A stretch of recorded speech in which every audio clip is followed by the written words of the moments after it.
तो hello dear friend, कैसे हैं आप सभी। आई होप आप सभी अच्छे होंगे। तो देखो डियर, आज हम इस वीडियो में क्लास 10th की मैथ्स का फोर्थ चैप्टर द्विघात समीकरण यानी क्वाड्रेटिक इक्वेशन की एक्सरसाइज 4.2 को क्या कम्प्लीटली सॉल्व करने वाले हैं। और इस एक्सरसाइज में जितने भी क्वेश्चन है उन सभी का सॉल्यूशन क्या आपको इस वीडियो में मिलने वाला है।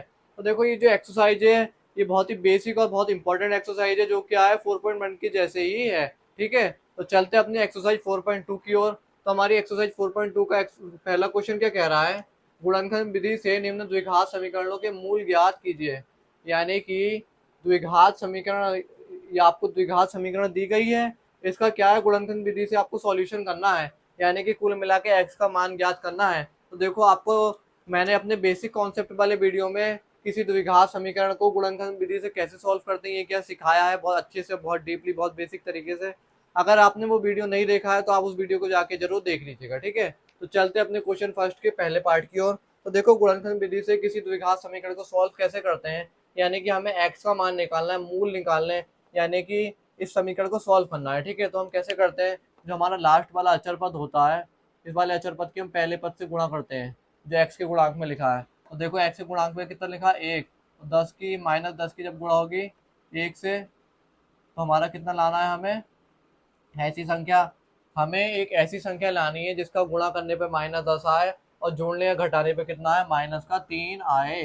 ठीक है, तो देखो, आपको किसी भी द्विघात समीकरण को हल करने के आपकी गुणनखंड विधि कैसी है, पहले हम अचर पद की पहले पद के गुणांक से गुणा करते हैं, यानी एक्स स्क्वायर के गुणांक से गुणा करते हैं, हमने कर ली, तो आया आपका -10। और बीच वाले पद को देखते हैं, तो हमें ऐसी संख्या ढूंढनी होती है जिसका हम गुणा करें तो ये -10 आए, और क्या कहते हैं, जुगड़े या घटाए तो -3 आए। तो हम क्या करेंगे, इस -10 के ही क्या फैक्टर करेंगे। तो देखो, 10 के जब हम फैक्टर करते हैं क्या होते हैं, 2 पंजे 10 और 5 एकम 5, ये फैक्टर होते हैं। तो हमें कौन सी संख्या मिली, अगर हम -5 की और 2 से गुणा करेंगे तो क्या आएगा आपका -10, और जब -5 में 2 को जोड़ेंगे तब क्या आएगा, -3।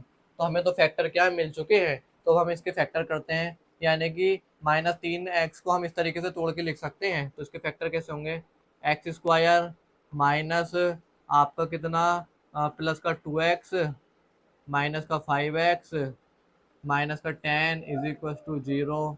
तो देखो, x इधर से, x इन दोनों में से देखो, आप x कॉमन आ रहा है, x इसके पास भी, x इसके पास भी, तो x कॉमन आ गया, अंदर बचा x प्लस 2। ठीक है, यहाँ से देखो, माइनस का चिन्ह इसके पास भी, माइनस का चिन्ह इसके पास भी है, तो -5 कॉमन आ गया, तो अंदर बचा x। ठीक है, और माइनस चिन्ह कॉमन आ गया तो हो गया ये प्लस। और 5, जब 5 हमने कॉमन ले लिया, यहाँ था 10, तो 10 के पहाड़े में 5 कितनी बार आता, 2 बार, तो 5 दूनी 10, तो x प्लस 2 क्या कॉमन आ गया, तो x -5 ये आ गया कॉमन आपका, और x प्लस 2 क्या है आपका, इधर से कॉमन आ गया, देखो x प्लस 2 ये आ गया, और x -5 ये आ गया, बराबर आ गया आपका 0। तो x -5 बराबर 0। तो x बराबर आपका कितना आ गया, सीधे सीधे 5, तथा x+2 बराबर 0। तो x बराबर आ गया आपका सीधे सीधे कितना, -2। ठीक है, तो हमारे क्या कहते हैं, मूल क्या मिले हैं हमें, हमें हमारे मूल मिले हैं कितने, -5, वो सॉरी -2 और 2 मिले हैं। ठीक है, तो हम क्या लिख देंगे, द्विघात समीकरण के मूल, द्विघात समीकरण, द्विघात समीकरण एक्स स्क्वायर -3x -10 बराबर 0 के मूल, मूल यानी हल, जिसको हल भी कहते हैं। ठीक है, आपका 5, -2 है, बस इतनी सी बात आपको लिखनी हो गया ये क्वेश्चन। तो आई होप आपको ये क्वेश्चन समझ में आ गया होगा। तो चलते हैं हम अपने अगले पार्ट की ओर। तो देखो, इस क्वेश्चन में क्या था, सीधे सीधे द्विघात समीकरण को फैक्टर फॉर्म से क्या सॉल्व करना था। हमसे बोला था गुणनखंड विधि, यानी कि गुणनखंड विधि यानी फैक्टर वाला, फैक्टर करके क्या है, द्विघात समीकरण को सॉल्व करो। सॉल्व करना यानी मूल ज्ञात करना का मतलब, मूल ज्ञात करने का मतलब होता है इसका हल करना, यानी कि एक्स का मान निकालना है। ठीक है, अब हम क्या करेंगे, देखो, इस अचर पद की यहाँ गुणा करी हमने, तो देखो आपने देखा, जब हम इसकी गुणा करेंगे, -6 की जब हमने 2 में गुणा करी तो कितना आया, -12। हमें ऐसी संख्या लानी है जिसका गुणा करने पे -12 आया और जोड़ने पे क्या आया, +1 आया। देखो, तो x के गुणा में कितना लिखा, 1। तो हम क्या करेंगे, 12 के ही फैक्टर कर लेंगे। तो 12 के फैक्टर करेंगे, 2 6, फिर करा आपका 2 3, 3 ही कम 3, तो क्या होगा इसके फैक्टर, 3 दूनी 6 आपका, सॉरी, इसके फैक्टर क्या हो गए, 2 दूनी 4 और 3, 4 और 3 क्या इसके फैक्टर हो गए हैं। ठीक है, तो देखो अगर हम 4 की -3 में गुणा करेंगे तो -12 मिल जाएगा हमें। और जब हम 4 में -3 वो 4 में क्या है -3 को क्या है जोड़ देंगे तो हमें क्या है कितना मिल जाएगा, 1 मिल जाएगा। आपको ये समझ में आ गया होगा कि यानी हमारे इस इसके फैक्टर होंगे आपका 4 और 3, ठीक है। तो 2x² और आपका कितना प्लस का 4x माइनस का 3x माइनस का 6 इज इक्वल टू 0।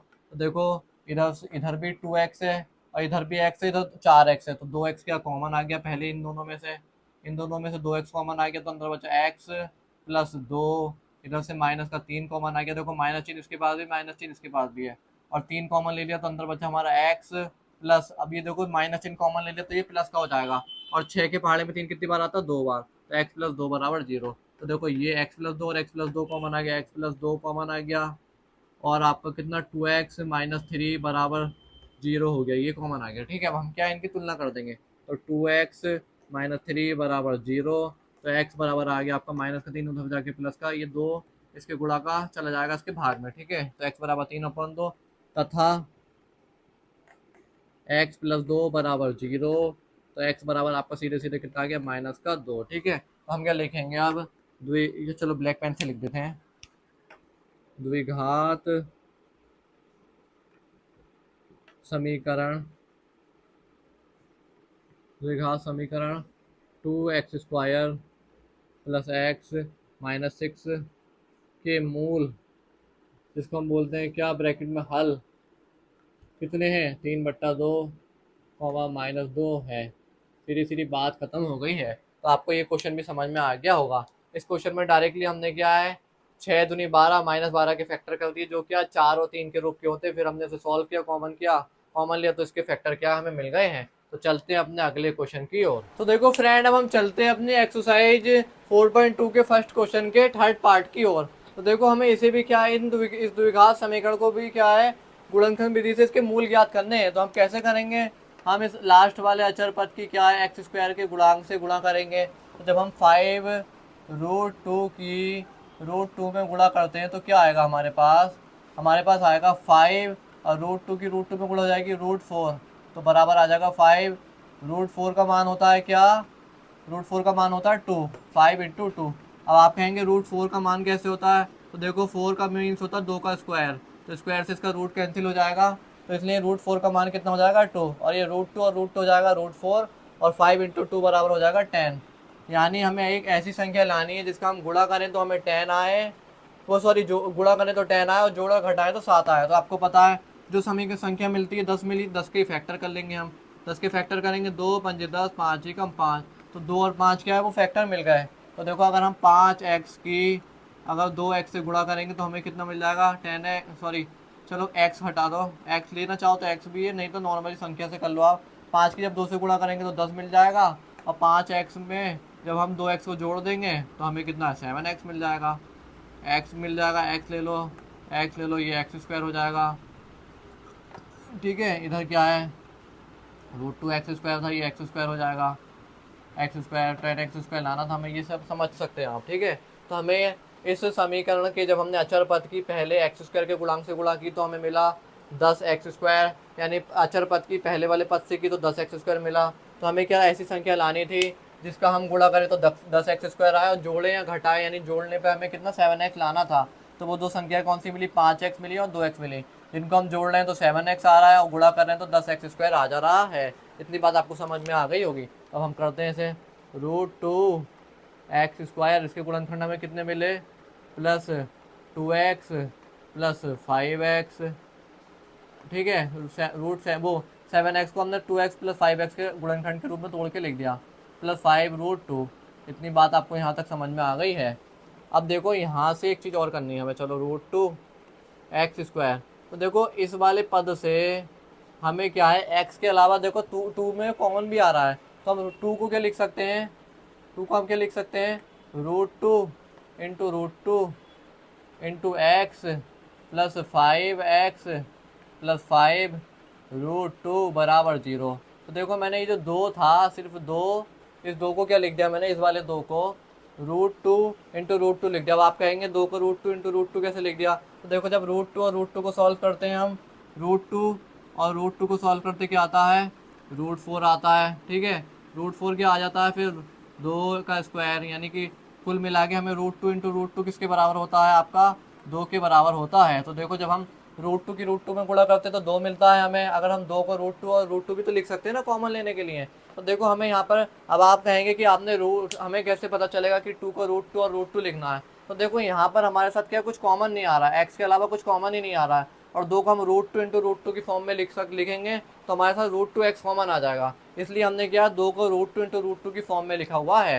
ठीक है, तो आई होप ये बात आपको समझ में आ गई होगी। तो हम क्या करते हैं, इन दोनों पदों में से देखो आप, √2x को हमने कॉमन ले लिया, अंदर बचा 1x प्लस 1 √2x चला गया तो बचा √2। इतनी बात आपको समझ में आ गई होगी।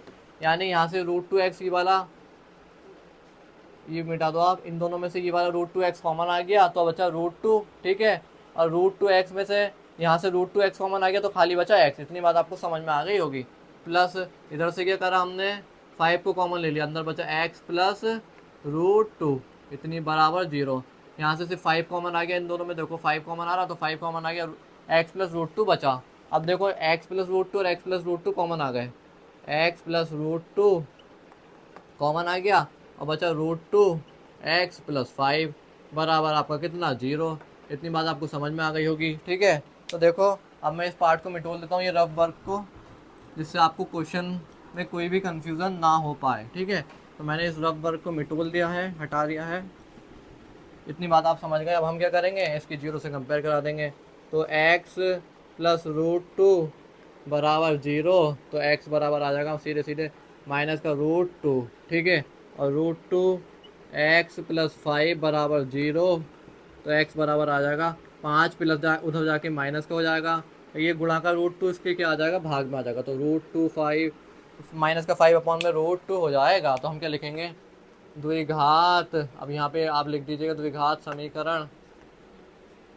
द्विघात समीकरण क्या थी आपकी, √2x square plus 7x plus 5 √2 बराबर 0 के मूल, या ब्रैकेट में लिख देना हल भी, इसको हल मूल एक ही चीज़ है। हल क्या है, माइनस का √2 कॉमा माइनस का 5 बाय, वो सॉरी ये भी माइनस का √2 है ना, हाँ तो √5 माइनस का 5 √2 बाय है। ठीक है, माइनस का 5 अपॉन में √2 है। तो इस समीकरण, इस द्विघात समीकरण के जो हल हैं ये दोनों हैं। ठीक है, तो आपको ये क्वेश्चन आई होप अच्छे से समझ में आ गया होगा। इस क्वेश्चन को आप अच्छे से प्रिपेयर कर लीजिएगा, क्योंकि ये अक्सर आपके बोर्ड एग्जाम में पूछा जाता है, तो इसलिए मैं आपको इसमें स्टार लगा भी दे रहा हूँ। अगले पार्ट की ओर, तो हमारा अगला पार्ट क्या कह रहा है, तो देखो हमारा भी जो क्वेश्चन है आपका 4th नंबर का क्या है, 2x square minus x plus 1/8 बराबर 0। इसके क्या है, इस द्विघात समीकरण के आपको क्या है, मूल ज्ञात करने हैं। ठीक है, क्या करने हैं, मूल ज्ञात करने हैं। तो देखो आप क्या देख रहे हो, ये जो समीकरण है इसका जो अचर पद है, इसमें ये क्या है, भिन्न के रूप में है। तो हमें क्या है, इसे एलसीएम लेके पहले सॉल्व करना पड़ेगा, वरना मैं 2 की एक बटा 8 में गुणा करूंगा फिर संख्या को लाना थोड़ा डिफिकल्ट हो जाएगा, है ना। तो मैं इसे क्या है, पहले एक नॉर्मल समीकरण बना लूंगा, इसे भिन्न से क्या है, नॉर्मल समीकरण के रूप में परिवर्तित कर लूंगा। तो मैं क्या करूंगा, इस 8 का क्या है, एलसीएम लेना पड़ेगा सब में, पूरी समीकरण में, है ना। तो क्या होगा, देखो इस 8 का सब में एलसीएम लेंगे तो इस 8 की सब में गुणा हो जाएगी, यहाँ पे भी और यहाँ पर भी। तो 8 की जब गुणा होगी तो 8 into 2x² minus x into 8 plus 1, और पूरे का एलसीएम आ जाएगा कितना आपका 8 बराबर आपका 0। ठीक है, तो हम इसकी गुणा हो जाएगी 8 की, 8 दूनी 16 x² माइनस का 8x प्लस का 1, और ये जो 8 भाग का है इसके गुणा में चला जाएगा बराबर 0 गुणा 8। यहाँ तक आपको समझ में आ गया होगा। तो देखो हमने इस द्विघात समीकरण को सरल करने के लिए 8 की समीकरण का एलसीएम ले लिया है। ठीक है, अब हम क्या करेंगे, अब इस अचर पद की यहाँ गुणा करेंगे तो कितना आया, हमें एक ऐसी संख्या लानी है जिसका गुणा करने पर 16x² आए और जोड़ने घटाने पर 8 आए। तो हम क्या करते हैं, उसी के अभाज्य गुणनखंड कर लेते हैं। तो 16 के 8 8, फिर 2, फिर 4, फिर 2, 2 एकम 2 2, तो क्या मिले, 2 दूनी 4 और 2 दूनी 4, हम इसके अभाज्य गुणनखंड। तो देखो अगर हम -4 की जब -4 में गुणा करेंगे तो कितना मिलेगा, 16 मिलेगा, और जब -4 में हम क्या है, -4 को जोड़ देंगे तो हमें कितना मिलेगा, -8 मिलेगा।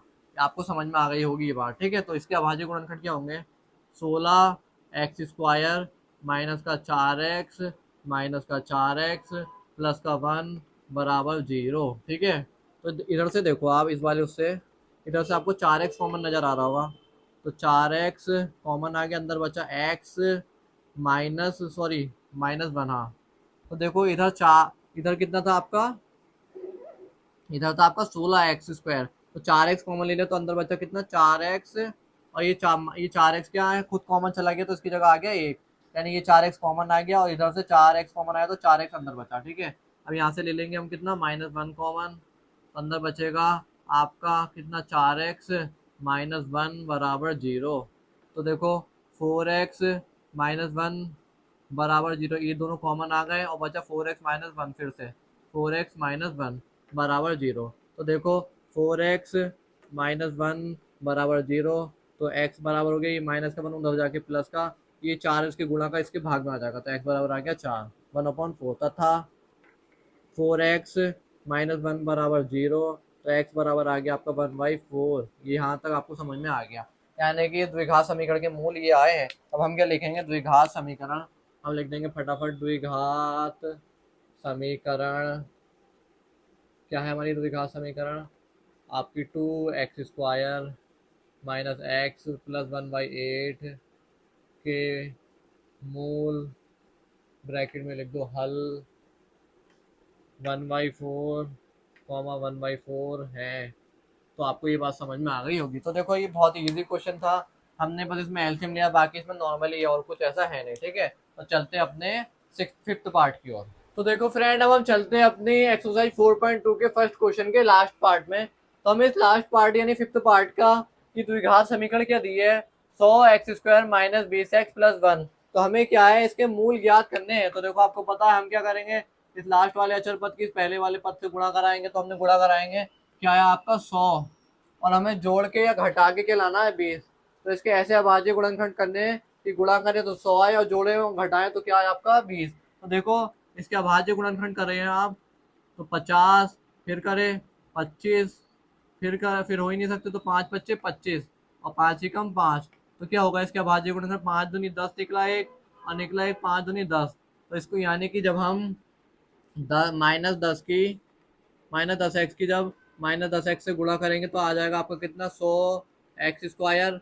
और जब -10x में हम क्या करेंगे, -10x को जोड़ देंगे तब क्या मिल जाएगा, हमें माइनस का 20x मिल जाएगा। ठीक है, तो हमारे 100x² के गुणनखंड क्या है, 10x और 10x है। तो हम क्या करेंगे, 100x² माइनस का 10x माइनस का 10x + 1 बराबर 0। इतनी बात आपको समझ में आ गई।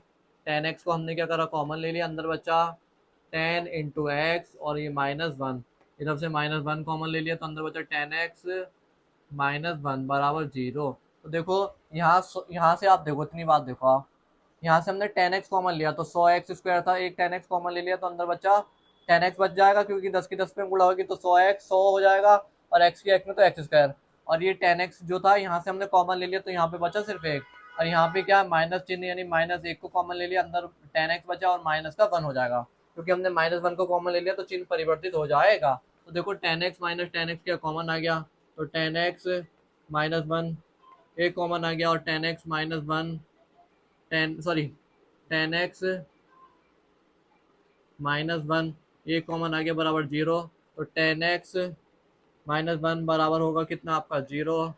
तो x बराबर आ जाएगा आपका 1/10, और तथा 10x - 1 बराबर होगा आपका 0। तो x बराबर आ गया आपका 1/10। ठीक है, इतनी बात आपको समझ में आ गई होगी। तो यानी हमारी द्विघात समीकरण के ये हल यानी इस मूल ये है। तो हम क्या लिखेंगे, द्विघात समीकरण, द्विघात समीकरण 100x² माइनस का 20x प्लस का 1 बराबर 0 के मूल ब्रैकेट में लिख देना आप हल 1/10 1/10 है। तो आई होप आपको ये क्वेश्चन क्लियर हो गया होगा। तो ये क्वेश्चन भी इंपॉर्टेंट क्वेश्चन है, आप इसे अच्छे से रेडी कीजिएगा। ठीक है, तो इन क्वेश्चनों में देखो कुछ नहीं है, बहुत ही बेसिक बहुत अच्छे क्वेश्चन है। हमें क्या इनके अभाज्य गुणनखंड विधि से समीकरण के हल करने यानी x का मान निकालना है कुल मिला के हमें। तो हम क्या करते हैं, अचर पद से पहले वाले पद की गुणा कर लेते हैं, तो जो संख्या हमें मिलती है गुणा करने के बाद उसके फैक्टर कर लेते हैं। जब उन फैक्टरों को हम तोड़ते हैं यानी कि कैलकुलेट करते हैं तो हमें क्या है, जोड़ के या घटा के बीच वाले पद को लाना होता है। तो हम क्या है, जब उन्हें फैक्टर करते हैं तो आपको फैक्टर को देख के पता चल जाएगा कि किस तरीके से एडजस्ट करा जाए। तो हमने इस तरीके से इन्हें एडजस्ट किया और ऐसे करके इनके मूलों के हल निकल गए हैं। तो चलते हैं अपने सेकंड क्वेश्चन की ओर। तो देखो फ्रेंड, अब हम चलते हैं अपनी एक्सरसाइज 4.2 के सेकंड क्वेश्चन में। तो हमारा सेकंड क्वेश्चन क्या कह रहा है, उदाहरण 1 में दी गई समस्या को हल कीजिए। यानी कि आपकी बुक में जो उदाहरण 1 दिया है उसको आप सॉल्व कर रहे हैं। तो ऐसे कि द्विघात समीकरण बन रही है आपकी क्या, दो। इन दोनों द्विघात समीकरणों को क्या आपको इस क्वेश्चन में सॉल्व करना है। तो देखो आपको सिर्फ इन द्विघात समीकरणों को सॉल्व करना है। जब आप अपनी बुक खोलेंगे तो उसमें आपको दो, आपका एग्जाम्पल 1 होगा। एग्जाम्पल 1 में कुछ कंडीशन बन के क्या है, इस तरीके से द्विघात समीकरण बन रही है। उन्हें क्या आपको सॉल्व करना है। बुक में दिया है कि आप खुद स्वयं सॉल्व कर लीजिए। और इसी सवाल को क्या हमसे मतलब उदाहरण 1 को क्या है, दूसरे सवाल में कह दिया गया है हमसे कि इसे सॉल्व करो। तो हमें क्या इन द्विघात समीकरणों को सॉल्व करना है। तो आपको पता है हम कैसे सॉल्व करेंगे इन्हें। इस लास्ट वाले अचर पद की यहाँ गुणा कराएंगे। तो यहाँ कुछ नहीं लिखा, तो यहाँ कितना हुआ, 1। तो 324 के हम कि जब 1 में गुणा करेंगे तो 324 ही आ जाएगा। अब हम इसके क्या फैक्टर कर लेंगे। तो हमें एक ऐसी संख्या लानी है जिसका गुणा करके 324 आए और क्या कहते हैं, जोड़ के घटा के आए कितना, 45 है। तो 2 से करते हैं, 2 एकम 2, 16 हो गया और 162। फिर 2 से 8 और 1। फिर हम करते हैं, किससे करें हम ये, 3 से करें। 3 दूनी 6, 3 दूनी 6 और आपका 2, 3 सत्ते 21, 3 नम 27, 3 तिया 9, 3 तिया 9।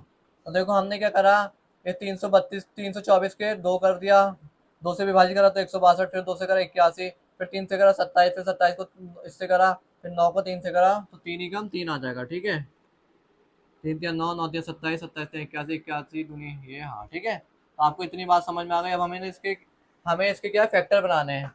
तो 3 दूनी 6, 3 तिया 9, 9 तिया 27, 27 और 3 दूनी 6, 6 दूनी 12, नहीं बनना है कोई फैक्टर। तो आपको क्या बनाने हैं, फैक्टर इस तरीके से बनाते हैं हम। चलो, 2 तिया 6, 2 तिया 6 और 6 तिया 18, 18। एक काम करते हैं, 2 दूनी 4, 4 तिया 12, 4 तिया 12, 12 तिया 12 के 12, 12 दूनी 24, 12 36, 12 तिया 36 और 3 दूनी 6, 36 और 6 36 और 9 बनाए तो हम कैसे बनेंगे फैक्टर, 36 और 9। हाँ तो देखो इसके फैक्टर क्या बनना है आपका। इसमें एक बात देखो, 2 दूनी 4, 4 तिया 12, 12 तिया 36। तो यहाँ से इन चारों से निकला आपका 36 और आपका 3 तिया 9, 36 और 9 क्या इसके फैक्टर बन जाएंगे। तो देखो मैंने क्या है, इसके फैक्टर करे तब मुझे मतलब 324 के मैंने अभाज्य गुणनखंड करे तब मुझे पता चला कि इनके किस तरीके से फैक्टर आएंगे। तब हम इसे कैसे एडजस्ट करेंगे, एक्स स्क्वायर और आपका माइनस का 9x माइनस का 36x प्लस का 324 बराबर 0। तो देखो अब हम इसे क्या है, माइनस में ही लेंगे। क्यों लेंगे माइनस में, क्योंकि आपका हमें क्या लाना, माइनस का 45 लाना, गुणा करके लाना है प्लस का 324। ठीक है, अब हम इसे सॉल्व करेंगे। तो एक्स स्क्वायर, सॉरी इधर से क्या कॉमन आ जाएगा आपका, इस वाले पद से देखो आप एक्स कॉमन आ गया आपका, तो एक्स अंदर बचा, एक्स माइनस 9 और इधर से क्या आ गया आपका, माइनस 36 कॉमन आ गया, अंदर बचा एक्स माइनस 9 बराबर 0। तो एक आ गया हमारा एक्स माइनस 9 और दूसरा अभाज्य गुणनखंड आ गया आपका एक्स माइनस 36 बराबर 0। ठीक है, तो एक्स माइनस 9 बराबर 0। तो देखो मैं इसको हटा देता हूँ। ठीक है, तो एक्स माइनस 9 बराबर 0, तो एक्स बराबर आपका कितना आ जाएगा, सीधे सीधे प्लस का 9। ठीक है, तथा एक्स माइनस 36 बराबर आपका 0, तो एक्स बराबर आ गया आपका प्लस इसका सीधे सीधे 36। ठीक है, तो हम क्या लिखेंगे, द्विघात समीकरण x square minus 45 x, sorry 45 minus 45 x plus 324 बराबर 0 के मूल ब्रैकेट में लिख देंगे हम हल 36,9 है या 9,36 है। ठीक है, तो देखो आपको ये समझ में आ गया होगा कि हमने किस तरीके से इसको सॉल्व किया है। ठीक है, तो देखो चलते हैं हम क्या अपने सेकंड कंडीशन में, जो हमें क्या एग्जांपल 2 की सेकंड कंडीशन दी हुई है। तो देखो इस कंडीशन को हम कैसे सॉल्व करेंगे। तो देखो 750 की जब हम यहाँ गुणा करेंगे तो 750 ही आएगा, क्योंकि एक्स स्क्वायर के गुणांक में एक ही लिखा हुआ है। तो हम 750 के फैक्टर करते हैं। इस तरीके से हमें फैक्टर करना है कि जोड़ने या घटाने में -55 आए। तो हमने इसके जब फैक्टर करे तो दो, दो तिया 6, आपका इधर गया 2 सत्ते 14, 2 पंजे 10। ये किससे, 2 से नहीं जाएगा ना, 3 से जाएगा। 3 एकम 3, 3 दूनी 6, हाँ 3 से जाएगा। फिर 3 एकम 3, 3 दूनी 6 और 3 पंजे 15, अभी जाएगा 5 से। 5 पच्चे वो 5, 5 दूनी 10 और 5 दूनी 10 और 2 5 पच्चे 25। फिर ये जाएगा 5 से। 5 पच्चे 25 और 5 एकम 5। ठीक है, इतनी बात आपको समझ में आ गई। तो इसके फैक्टर के निकलेंगे 5 पच्चे 25, 25 और 25 दूनी कितने निकले 25, 5 पच्चे 25 और इसको देखो 3 दूनी 6, 6 पंजे 30। तो इसके फैक्टर निकलेंगे 30 और 25। ठीक है, तो 5 या 15, 15 दूनी 30, इधर से निकले 30 और इधर से निकला आपका 25। ठीक है, हमने देखो फैक्टर भी निकालना, आपको समझ में आ गया होगा। अब हम क्या करेंगे, एक्स स्क्वायर यानी कि जब हम -25 की जब हम -30 से गुणा करेंगे तो हमें कितना मिलेगा, 750 मिलेगा। और जब हम -25 को प्लस -30 में जोड़ेंगे तो हमें कितना मिलेगा, -55। इतनी बात आपको समझ में आ गई होगी। तो हम क्या करेंगे, एक्स स्क्वायर -25x माइनस का 30x प्लस का 750 बराबर आ गया आपका कितना, 0। तो यहाँ से आप देखो x कॉमन आ गया, अंदर बचा x -25, इधर से आ गया आपका -30 कॉमन, तो अंदर बचा x -25। ठीक है, बराबर 0। तो जब आप 30 की 25 में गुणा करोगे तो 750 आ जाएगा। तो मैं आपको ये रफ कार्य देखो ये रफ वर्क हटा देता हूँ, जिससे हमें सवाल समझने में आसानी हो। तो देखो x -25 और x -25, ये वाली जो सिचुएशन आपकी कॉमन आ गई, x -25 और आपका x -30 बराबर 0। तो x -25 बराबर 0। तो x बराबर आ गया सीधे सीधे आपका 25। ठीक है, x -30 बराबर 0। तो x बराबर आ गया सीधे सीधे आपका कितना, 30। तो ये दोनों क्या है, इस समीकरण के हल आएंगे। तो हम क्या लिखेंगे भाई अपनी बात, द्विघात समीकरण,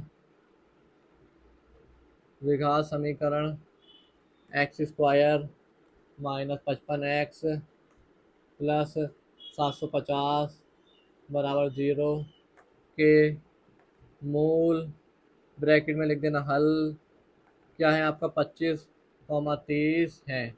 ठीक है, तो आपको इतनी बात भी समझ में आ गई होगी। तो देखो मैं आपको बताऊं, इस सवाल में हमें क्या था, एग्जाम्पल 1 जो है ना, उसमें आपकी इस तरीके की इक्वेशन बन रही है, द्विघात समीकरण। उसमें एग्जाम्पल 1 में आपको क्या सॉल्व कराया नहीं गया इन इक्वेशनों को। तो उसने क्या करा, बुक उसी एग्जाम्पल को बुक के उसमें एक्सरसाइज के सेकंड क्वेश्चन में डाल दिया इन इक्वेशन को सॉल्व करने के लिए। तो हमें क्या नॉर्मली इन इक्वेशन को क्या है सॉल्व करना था, जैसे हम पिछले इक्वेशन पहले सवाल को करते हैं वैसे ही दूसरे सवाल को करना था। तो चलते हैं अपने थर्ड सवाल की ओर। तो देखो फ्रेंड, चलते हैं अपनी एक्सरसाइज 4.2 के थर्ड क्वेश्चन में। तो हमारा थर्ड क्वेश्चन हमसे क्या कह रहा है, दो संख्याएं ज्ञात कीजिए जिनका योग 27 और गुणनफल 182 है। यानी कि कोई दो संख्या है जिनका टोटल कर रहे हैं हम, तो क्या है उनका टोटल 27 आ रहा है, जब उनको गुणा कर रहे हैं तो क्या है 182 आ रहा है। तो देखो दोनों संख्याएं हमें पता नहीं है, जब हमें पता नहीं है तब हम उन्हें क्या है मानेंगे। तो हम क्या करेंगे, इसका सॉल्यूशन, माना पहली संख्या बराबर हमने मान ली कितनी, x, और दूसरी संख्या हमने कितनी मान ली, दूसरी संख्या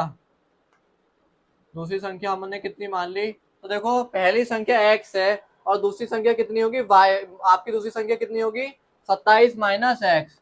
अब आपका क्वेश्चन होगा कि भाई आपने ये 27 माइनस एक्स कहाँ से लिया है, ये दूसरी संख्या 27 माइनस एक्स कैसे होगी। तो देखो मैं आपको बताऊं, हमसे क्या कहा गया, दो संख्याएं ज्ञात कीजिए जिनका योग 27 है। अब आप सोचो, पहली संख्या x मान ली हमने और दूसरी संख्या हमें पता नहीं है, तो हम क्या कुल टोटल में से पहली संख्या को घटा देंगे तो हमें क्या है दूसरी संख्या पता चल जाएगी।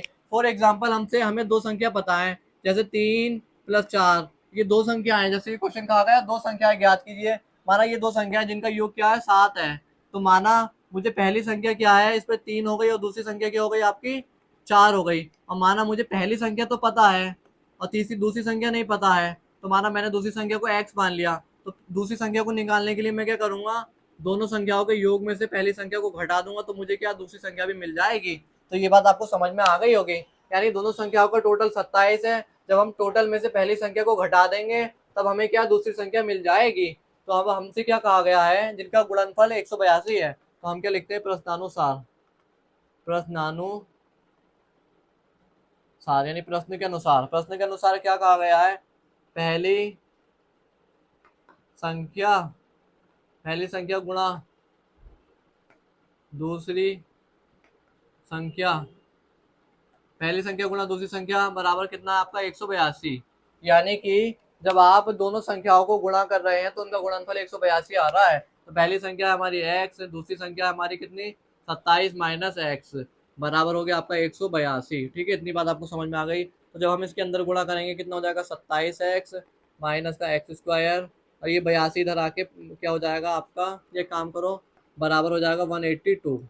तो देखो ये माइनस का एक्स स्क्वायर उधर जाके प्लस का, तो क्या आ जाएगा आपका 0 बराबर, ये माइनस का एक्स स्क्वायर इधर आके प्लस का एक्स स्क्वायर, ये प्लस का 27 एक्स होगा, सॉरी हाँ ये 27 एक्स, तो ये प्लस का 27 है कि इधर जाके माइनस का 27 एक्स बरा, और प्लस का कितना 182। ये समझ में आ गई होगी आपको बात। ये मैंने क्या है, माइनस का एक्स स्क्वायर को इधर भेज दिया, प्लस का हो गया, और प्लस का 27 है कि इधर जाके माइनस का, तो ये सीधे सीधे इक्वेशन क्या आ गई हमारी, एक्स स्क्वायर माइनस 27x और प्लस 182 बराबर 0। यानी अब हमारी द्विघात समीकरण आ गई। तो अब हमें इसे क्या सॉल्व करना है। तो आपको पता है द्विघात समीकरण को हम कैसे सॉल्व करेंगे, इस अचर पद की जब यहाँ गुणा करेंगे तो 182 की एक्स स्क्वायर के गुणांक में 1 लिखा है, तो 182 इंटू 1 हो गया। तो यानी हमें 182 के क्या फैक्टर करने पड़ेंगे। हम 182 के फैक्टर करते हैं, 182 के फैक्टर करें, 9 दूनी 18 और 9 2 कम 2। अब इसके करते हैं किससे, 3 से जाएगा, 3 से भी नहीं जाएगा, 7 से जाएगा, 7 एकम 7 और 7 क्या 21 और 13 एकम 13। तो इसके फैक्टर क्या निकले, 7 और 2 14 निकल गए और 1 ये 13। तो यानी कि इसको अगर हम क्या करना है, गुणा करके हमें लाना है 182 और जोड़ के और घटा के लाना है 27x। तो इसको कैसे एडजस्ट करेंगे, एक्स स्क्वायर माइनस का 13x माइनस का 14x प्लस का 182 बराबर 0। तो x यहाँ से कॉमन आ जाएगा, आपको पता है x माइनस 1, वो x माइनस 13 बचा अंदर, सॉरी हाँ x माइनस 13 बचा। अब यहाँ से ले लिया हमने -14 कॉमन, अंदर बचा x माइनस 13 कॉम बचा। ठीक है, अब हम क्या है, आपने देखा x माइनस 13 और x माइनस 13 फिर से कॉमन आ गया, x माइनस 13 और आपका कितना x माइनस 14 बराबर 0। x माइनस 13 की पहले हम क्या 0 से कंपेयर करा देंगे, तो x माइनस 13 बराबर 0, तो x बराबर आ जाएगा आपका कितना, सीधे सीधे 13, तथा x माइनस 14 बराबर 0, तो x बराबर आ जाएगा आपका सीधे सीधे 14। यानी दो संख्याएं हमें पता चल रही हैं। तो देखो अब आपको एक बात का डाउट होगा कि भाई पहली संख्या x थी हमारी, तो वो 13 भी आ रही है और 14 भी आ रही है। यानी कि हमारी पहली संख्या यदि 13 होगी, यदि पहली संख्या 13 होगी तो इसके आगे का यहाँ देखो आप, यदि पहली संख्या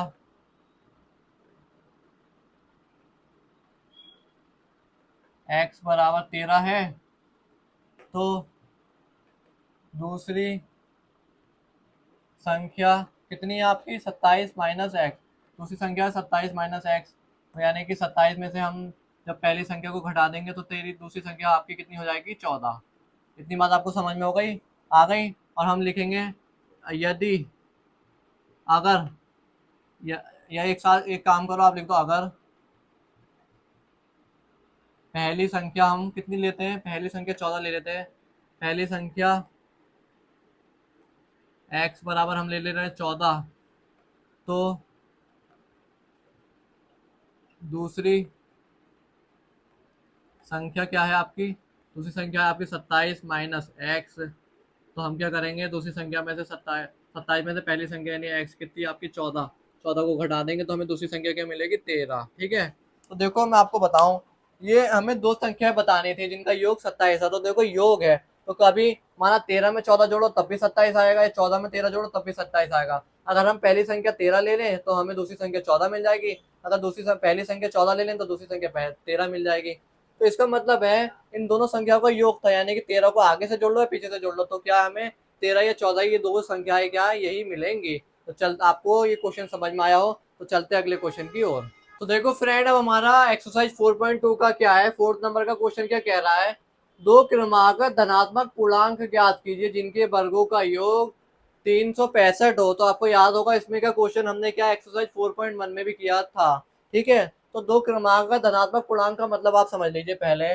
जैसे कोई पूर्णांक है, माना पूर्णांक मीन्स होता है क्या, पूरे अंक, इंटीजर। तो पूर्णांक की मैंने आपको क्या है डेफिनेशन बताई थी कि जब प्राकृत संख्याओं में शून्य अथवा ऋणात्मक संख्याओं को सम्मिलित कर लिया जाता है तो उसे पूर्णांक कहते हैं। और धनात्मक पूर्णांक कौन से होते हैं, यानी धनात्मक पूर्णांक का मतलब पॉजिटिव संख्या है। तो पॉजिटिव संख्याएं क्या है आपकी, जैसे माना एक ले ली, दो ले ली, तीन ले ली, ये सब क्या, ये पॉजिटिव संख्या है। तो धनात्मक पूर्णांक का मतलब है आपका दो क्रमागत धनात्मक पूर्णांक, यानी क्रम से आने वाले पूर्णांक। जैसे माना पहला पूर्णांक 2 है तो उसके बाद क्रम से क्या आएगा, 3 आएगा। माना पहला पूर्णांक क्या 6 है तो उसके बाद क्रम से 7 आएगा, 8 आएगा, ऐसे क्या है, इनका क्रम चलता रहता है। तो क्रम से आने वाले दो धनात्मक पूर्णांक ज्ञात करने हैं। तो देखो हमें क्या दोनों ही पता नहीं, तो हम क्या करेंगे, मानेंगे। अब हम क्या करेंगे, मानेंगे। माना पहला क्रमागत धनात्मक पूर्णांक, क्रमागत धनात्मक पूर्णांक, माना पहला क्रमागत धनात्मक पूर्णांक हमने कितना मान लिया, आपका x मान लिया। तो हमारा दूसरा क्रमागत क्रम से आने वाला धनात्मक पूर्णांक क्या होता होगा। तो देखो क्रम से आने वाला धनात्मक पूर्णांक, जैसे पहला 2 आया उसके बाद 3 आएगा, तो आप क्या देख रहे हो, क्रमागत धनात्मक पूर्णांक क्या होता है, पहले वाले के क्या है, जब दूसरा आता है वो क्या है, उससे एक बढ़ के आता है। जैसे पहला क्रमागत धनात्मक पूर्णांक 6 है, उसके बाद 7 आएगा, तो क्या 6 में एक जोड़ के यानी एक बढ़ के आ रहा है 7 में, है ना। तो क्रम से आने वाले तो धनात्मक पूर्णांक में पहला x है तो दूसरा कितना होगा आपका x+1। क्यों होगा, क्योंकि ये क्या क्रम से आ रहे हैं तो ये क्या एक बढ़ के आएगा। जैसे पहला क्रमांक धनात्मक पूर्णांक 6 है तो उसके बाद क्या आया, 7 आया, तो 7 क्या है, 6+1 है, यानी पहले वाले में एक अधिक है तभी दूसरा क्रमांक धनात्मक पूर्णांक आया है। तो आपको ये बात समझ में आ गई होगी। तो अब हम क्या चलते हैं प्रश्नानुसार, प्रश्नानुसार क्वेश्चन के अकॉर्डिंग चलते हैं। तो क्वेश्चन के अकॉर्डिंग हमसे क्या कहा गया है, दो क्रमांक धनात्मक पूर्णांक ज्ञात कीजिए जिनके वर्गों का योग। तो आपको क्या करना है, इनके वर्ग कर देना और इनका योग करना है। तो पहले क्रमांक धनात्मक पूर्णांक का हमने वर्ग कर दिया और हमने क्या करा, दूसरे क्रमांक धनात्मक पूर्णांक का वर्ग कर दिया। फिर हम इनने क्या बोला, जिनके वर्गों का योग, इनके वर्ग करो और योग कर दो। तो हमने इनका योग कर दिया, वो कितना आ जाएगा आपका 365 आ जाएगा। इतनी बात आपको समझ में आ गई होगी। तो अब हम क्या करेंगे, इस फॉर्मूले को खोल लेंगे, ए स्क्वायर एक्स स्क्वायर, इसको खोलेंगे ए स्क्वायर प्लस बी स्क्वायर यानी ए का square plus 2a into we बराबर 365। तो देखो इस जगह पर क्या है आपका, ये a है, ये b है, तो यहाँ पर आपका a प्लस बी का होल स्क्वायर लगा है, A square plus B square plus 2 into a into B. ठीक है, तो हमने ए स्क्वायर यानी एक्स का स्क्वायर प्लस बी स्क्वायर यानी एक का स्क्वायर प्लस 2 इंटू ए की जगह एक्स इंटू बी की जगह 1, ठीक है, ये कर दिया है। हम करते हैं एक्स स्क्वायर और x square 2 x square plus 1 plus 2 x और ये प्लस का 365 इधर आके माइनस का हो जाएगा बराबर 0।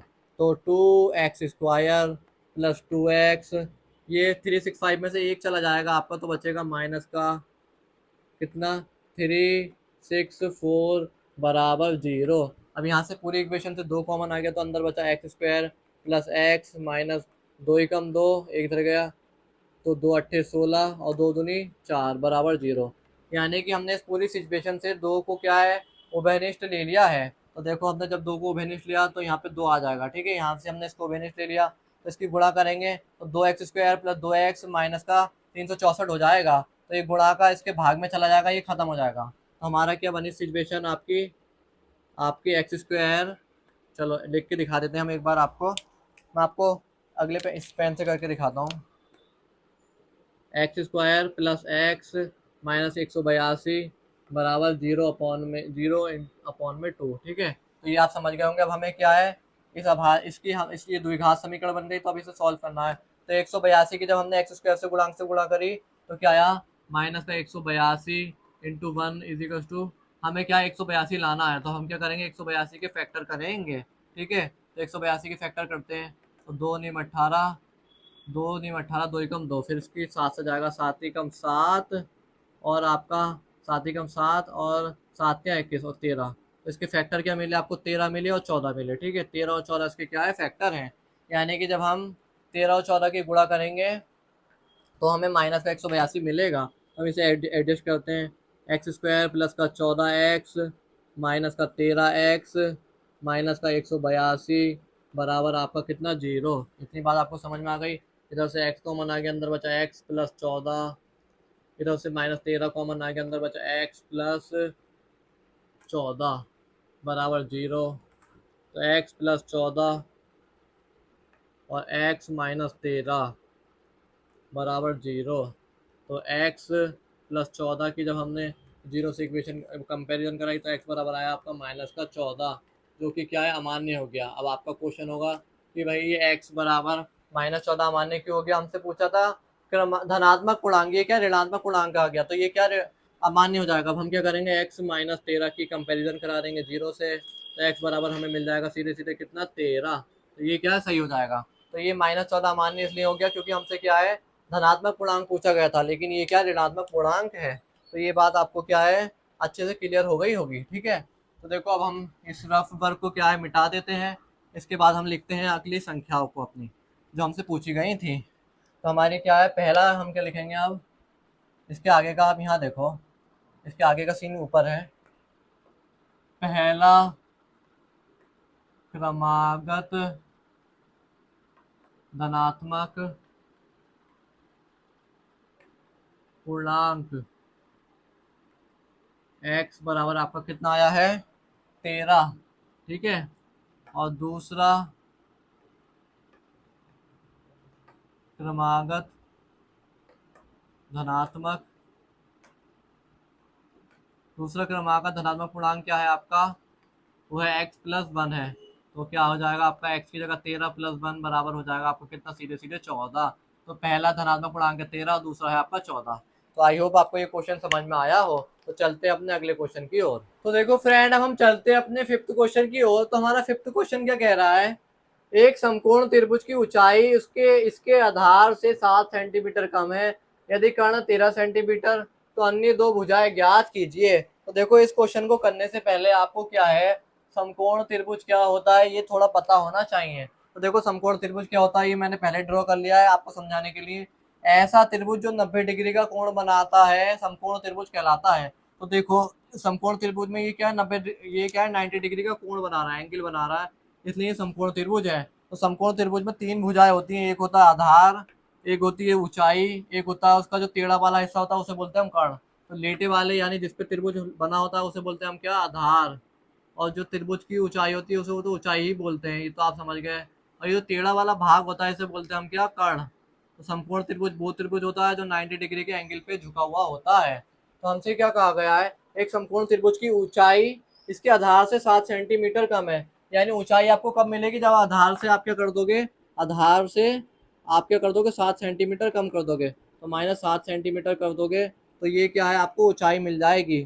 तो आपसे क्या कहा गया है, ऊंचाई आपको कब मिलेगी क्वेश्चन में, त्रिभुज की ऊंचाई कब मिलेगी आपको, जब आप आधार का 7 आधार में से 7 सेंटीमीटर क्या कर दोगे, आप कम कर दोगे, तभी क्या आपको ऊंचाई मिलेगी। ठीक है, तो चलते हैं हम अपने क्वेश्चन की ओर। तो देखो अगर हमें क्या है, आधार पता ही नहीं है और ऊंचाई भी नहीं पता, तो हमें पहले से क्या मानना पड़ेगा, माना समकोण त्रिभुज का आधार, माना हमने समकोण त्रिभुज का आधार बराबर मान लिया कितना, x सेंटीमीटर। तो समकोण त्रिभुज की ऊंचाई कितनी हो जाएगी, समकोण समकोण त्रिभुज, मैं इस वाले पेन से कराता हूँ, ये थोड़ा हल्का चल रहा है। त्रिभुज की ऊंचाई, समकोण त्रिभुज की ऊंचाई बराबर आपकी कितनी हो जाएगी, वो हो जाएगी आपके आधार। हमसे क्वेश्चन में क्या कहा गया है, आपको समकोण त्रिभुज की ऊंचाई कब मिलेगी, जब आप उसके आधार में से क्या है 7 सेंटीमीटर कम कर देंगे। तो ठीक है, हमें ऊंचाई भी मिल गई, कर्ण हमें दिया ही है, कर्ण हमें कितना दिया 13 सेंटीमीटर। तो हम क्या करते हैं, लिखते हैं सीधे सीधे पाइथागोरस प्रमेय से। अब यहाँ पर क्या लग रही है, समकोण त्रिभुज में क्या लगती है, पाइथागोरस प्रमेय, पाइथागोरस प्रमेय से हम पाइथागोरस प्रमेय से चलते हैं। तो पाइथागोरस प्रमेय हमारी क्या कहती है, कर्ण का स्क्वायर बराबर आपका आधार का स्क्वायर प्लस लंब यानी ऊंचाई को आधार का स्क्वायर प्लस ऊंचाई का स्क्वायर। ठीक है, तो देखो ऊंचाई को हम क्या लंब भी बोलते हैं। ठीक है, ऊंचाई को हम क्या बोलते हैं, लंब भी बोलते हैं। कर्ण स्क्वायर इक्वल टू आधार स्क्वायर प्लस लंब स्क्वायर। ऊंचाई को हम लंब भी बोलते हैं। तो देखो कर्ण पाइथागोरस प्रमेय के अनुसार चलेंगे हमें। कर्ण का स्क्वायर देखो हमें क्या है, कर्ण दिया गया है। अब आप कहेंगे कि आपको कैसे पता चला कि पाइथागोरस प्रमेय से चलेंगे। तो देखो समकोण त्रिभुज में हमेशा पाइथागोरस प्रमेय ही लगती है। तो पाइथागोरस प्रमेय लगती है। कर्ण का स्क्वायर होता है जो कि आधार के स्क्वायर प्लस ऊंचाई के स्क्वायर के बराबर होता है। तो हमें क्या निकालना है, दोनों चीजें निकालनी है। तो कर्ण भी दिया है हमारे पास, कर्ण भी है, आधार भी है और ऊंचाई भी है। तो अब हम क्या इसे फिल कर देंगे। तो कर्ण का स्क्वायर यानी कितना, 13 का स्क्वायर बराबर आधार आपका कितना है, आधार है एक्स स्क्वायर प्लस ऊंचाई कितनी है आपकी, एक्स माइनस 7 का स्क्वायर। इतनी बात आपको समझ में आ गई होगी। तो 13 का स्क्वायर होता है 169 और एक्स स्क्वायर होता है एक्स स्क्वायर। अब आती है ये ए माइनस बी के होल स्क्वायर पे क्या है, ये क्वेश्चन आ जाता है। तो ए माइनस बी का होल स्क्वायर क्या होता है, A square plus B square -2 A B क्या है, ए माइनस बी का होल स्क्वायर होता है। ठीक है, तब हम क्या इसे सॉल्व करेंगे, प्लस ए स्क्वायर यानी x square plus B square यानी 7 का स्क्वायर -2 इंटू ए की जगह एक्स इंटू बी की जगह 7। इतनी बात आपको समझ में आ गई। 169 बराबर आ गया आपका एक्स स्क्वायर और x square 2 x square plus 7 का स्क्वायर 49 माइनस का 7 दूनी 14 एक्स। इतनी बात आपको समझ में आ गई होगी। तो देखो अब हम क्या करते हैं, इस 169 को उधर बुला लेते हैं। तो 0 बराबर हो गया 2 एक्स स्क्वायर प्लस, सॉरी इसको घात के खट्टे क्रम में लिख देते हैं, 2 एक्स स्क्वायर माइनस का 14 एक्स प्लस 49 माइनस 169। तो देखो जब हम 169 में से 49 को घटा देंगे आपका यानी 50, तो आपका बचेगा कितना, 120 बचेगा सीधे सीधे। ठीक है, तो 0 बराबर 2 एक्स स्क्वायर माइनस का 14 एक्स प्लस का 100, सॉरी माइनस का आएगा यहाँ पे, ये प्लस का ये माइनस का था ना, हाँ, तो आपका आएगा माइनस का 120। ठीक है, तो देखो अब आपको दिख रहा है कि यहाँ से क्या पूरी समीकरण से दो उभय निष्ठ आ रहा, तो एक्स स्क्वायर -7 एक्स और -60 आ जाएगा। ठीक है, तो ये दो इसके गुणा का इसके भाग में चला जाएगा। तो 0/2 बराबर आ जाएगा एक्स स्क्वायर -7 एक्स -60। ठीक है, तो हम क्या है, इस इक्वेशन को मैं यहाँ सॉल्व करता हूँ आपका, यहाँ पर ये चीज़ आपको समझ में आ गई है। तो अब मैं क्या है इसको आगे सॉल्व करता हूँ यहाँ पे। ठीक है, तो देखो एक्स स्क्वायर -7 एक्स -60 बराबर 0 है। तो अब हमें क्या है, इसके अभाज्य गुणनखंड करने हैं, यानी कि 60 के, यानी कि हमें 60 लाना है गुणा करके और जोड़ के घटा के लाना है आपका 7। तो 60 के आगे 30, फिर करा 2, फिर आ गया 15, फिर आ गया 3 5 15 और 5 एकम 5। ठीक है, तो क्या होंगे इसके अभाज्य गुणनखंड हमारा, 3 दूनी 6, ये 5, रुक जाओ, हमने 60 का करा 30, 30 का आधा 15, 15 3 पंजे 15, 5 एकम 5, तो 5 या 15 हो गया और 2 दूनी 4 हो गया, तब भी नहीं बैठ रहा है। तो 12 इसका हो गया आपके अभाज्य गुणनखंड, कितने होंगे आपके, 2 दूनी 4, 4 तियाँ 12, 12 और 5 हो गए इसके अभाज्य गुणनखंड के, हो गए आपके 12 और 5। देखो 2 दूनी 4 और 4 तियाँ 12, यहाँ से मिला आपको 12 और यहाँ से मिला आपको 5। तो जब आप 12 पंजे 60 होता है, जब आप 12 में से 5 को घटा देंगे तो आपको माइनस का 7 मिल जाएगा। तो एक्स स्क्वायर माइनस का 12 एक्स और प्लस का 5 एक्स माइनस का 60 बराबर आ गया आपका 0।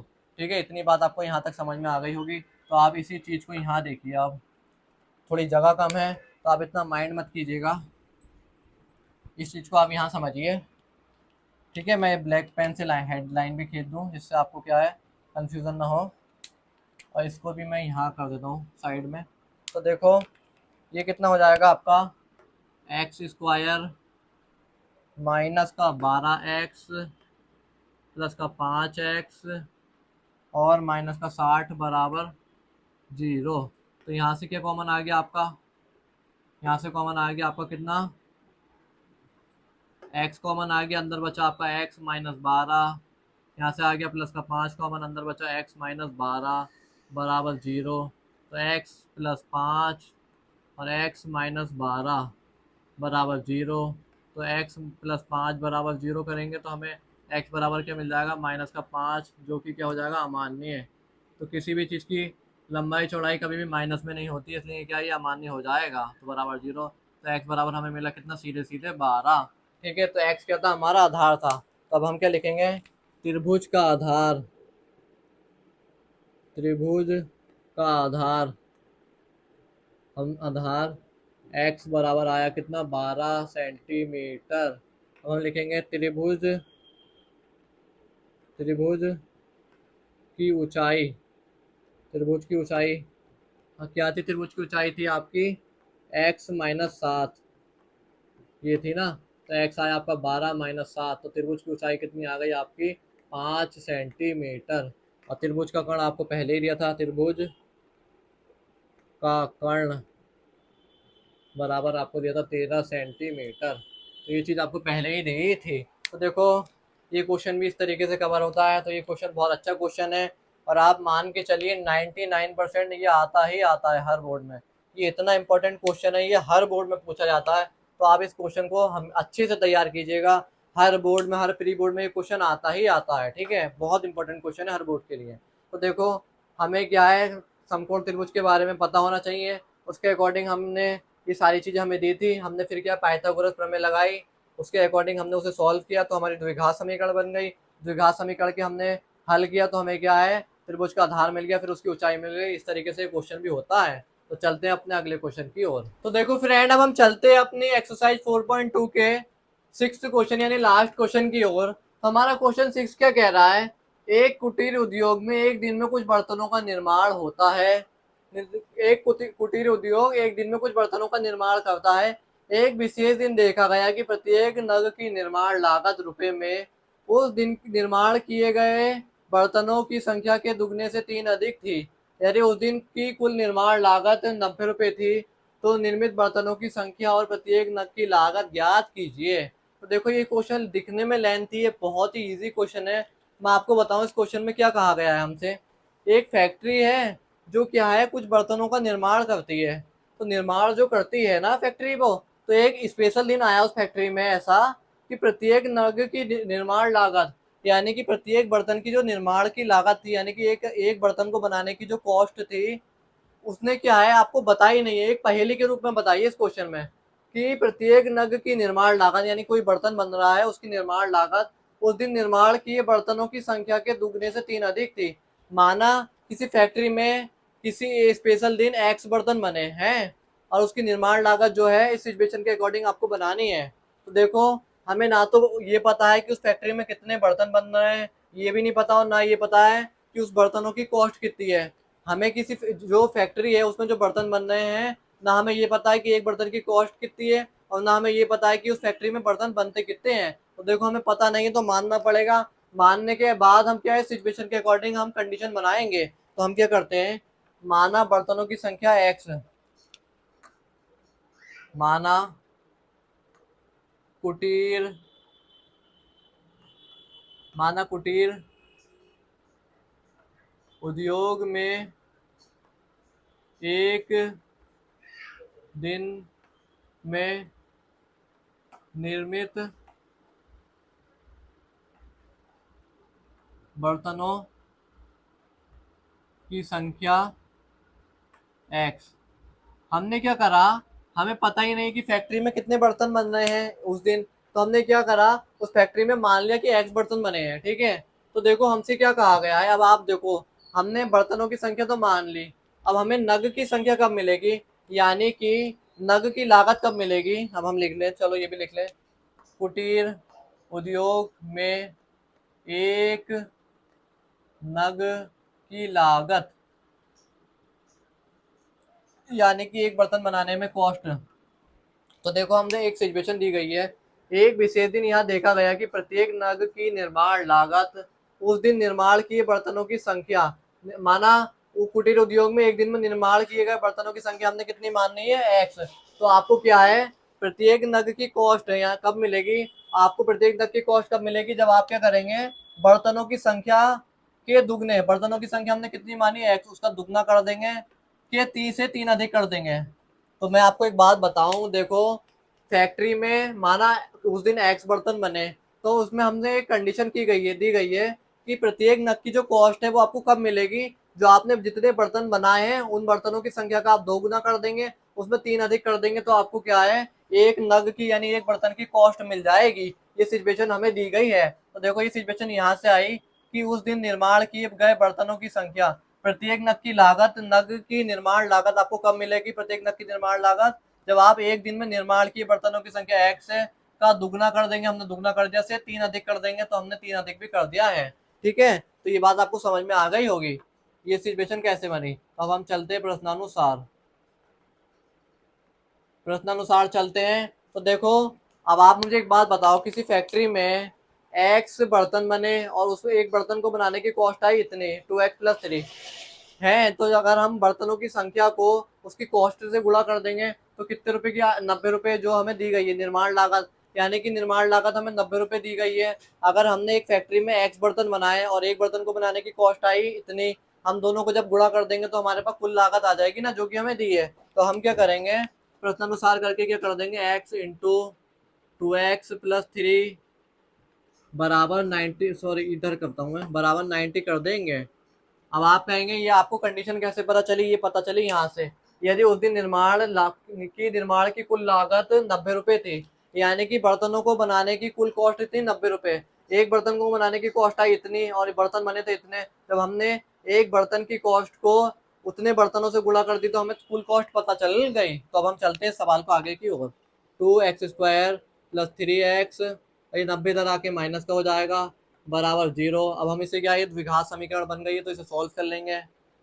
तो इसे सॉल्व करते हैं हम, क्या, दुगने बर्तनों की संख्या दुगने से 3 अधिक है, ठीक है, तो इसकी देखो, इसकी यहाँ गुणा होगी तो आपको कितना मिल गया, 90 दूनी 180। तो हमें आपको क्या गुणा करके 180 लाना और जोड़ घटा के 100 वो सॉरी 3x लाना है, तो 180 के फैक्टर करेंगे 90, फिर करें फैक्टर 45, तो अब किससे होगा, ये 3 से जाएगा, 3 ही कम 3, 3 पंजे 15, फिर जाएगा 3 पंजे 15 और 5 ही कम 5, तो इसके फैक्टर क्या हो जाएंगे आपके, 5 या 15, एक फैक्टर मिल गया 15 और 2 दूनी 4, 4 या 12, एक मिल गया 12। तो हम इसे एडजस्ट करते हैं, 2x², हमें क्या प्लस का 3x लाना, तो प्लस का 15x और माइनस का 12x और आपका माइनस का 90 बराबर 0। इतनी बात आपको समझ में आ गई।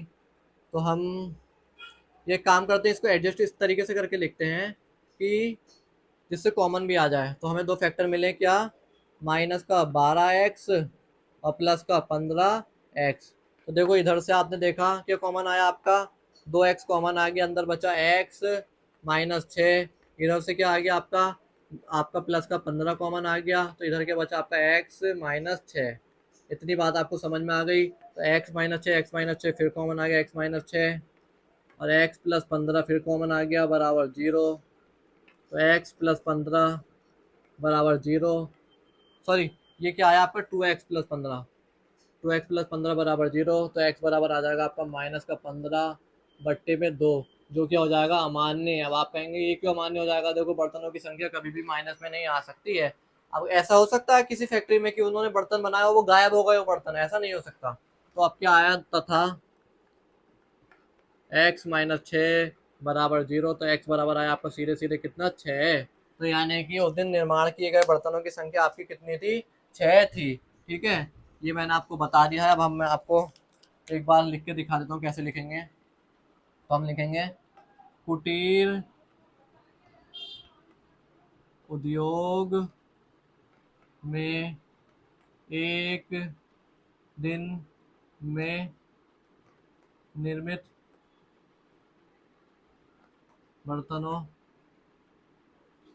की संख्या हमने कितनी मानी थी, एक दिन में बर्तनों की संख्या मानी थी x, तो x बराबर कितना आया, 6, तो संख्या कितनी आई, 6 है। ठीक है, और एक प्रत्येक कुटीर उद्योग में एक दिन में एक नग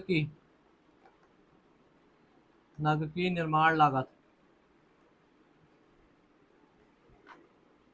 एक नग की निर्माण लागत क्या थी आपकी, वो थी आपकी 2x+3। तो आपको कब मिलेगी, 2 × x की जगह आपका 6+3, तो एक नग की निर्माण लागत थी 6 दूनी 12 + 3, यानी कि 15 रुपये आई है। ठीक है, तो ये बात आपको समझ में आ गई होगी कि कैसे आया है। तो देखो अब मैं आपको इस क्वेश्चन को एक बार थोड़ा हल्के से एक्सप्लेन कर दूं। कोई फैक्ट्री थी जिसमें जो बर्तन बनाती थी, ठीक है, तो हमें क्या है, उस फैक्ट्री में कितने बर्तन बन रहे हैं और एक बर्तन की कॉस्ट कितनी आ रही है ये बताना था। तो देखो हमें बर्तनों की संख्या नहीं पता थी कि वो फैक्ट्री कितने बर्तन बना रही है, तो हमने उसे एक्स मान ली। और आपको इस क्वेश्चन में सिचुएशन दी गई थी कि आपको एक बर्तन की कॉस्ट कब पता चलेगी, जब आप बर्तनों की संख्या को दुगना कर देंगे और 3 अधिक कर देंगे, ठीक है। और हमें ये बताया गया था कि उस दिन कुल निर्माण लागत 90 रुपये आई, यानी कि उस फैक्ट्री में उस दिन जो बर्तन बने उनको बनाने की कुल कॉस्ट आई 90 रुपये। तो एक बात बताओ आप, हमने माना एक्स बर्तन बनाए और एक बर्तन को बनाने की कॉस्ट आई 2x+3। जब हम बर्तनों की संख्या को बर्तनों की कॉस्ट से गुणा कर देंगे तो हमें कुल कॉस्ट पता चल जाएगी, तो जो कितने की बराबर थी, 90 के बराबर। तो जब हमने इसे सॉल्व किया, द्विघात समीकरण बन गई। और फिर हमने इसे सॉल्व किया तो एक दिन में निर्मित बर्तनों की संख्या 6 आई है और निर्माण लागत 15 रुपये आई है। अगर आपको इस ये वीडियो थोड़ा भी हेल्पफुल लगा हो, अगर आप इस वीडियो से कुछ समझ पाए हो, तो आप प्लीज़ वीडियो को लाइक, सब्सक्राइब, कमेंट जरूर कीजिएगा और अपने फ्रेंड के साथ शेयर जरूर कीजिएगा। और आपको इस वीडियो में जितने भी क्वेश्चन कराए गए हैं उनके फ्री हैंडमेड नोट्स के आपको डिस्क्रिप्शन में मिल जाएंगे।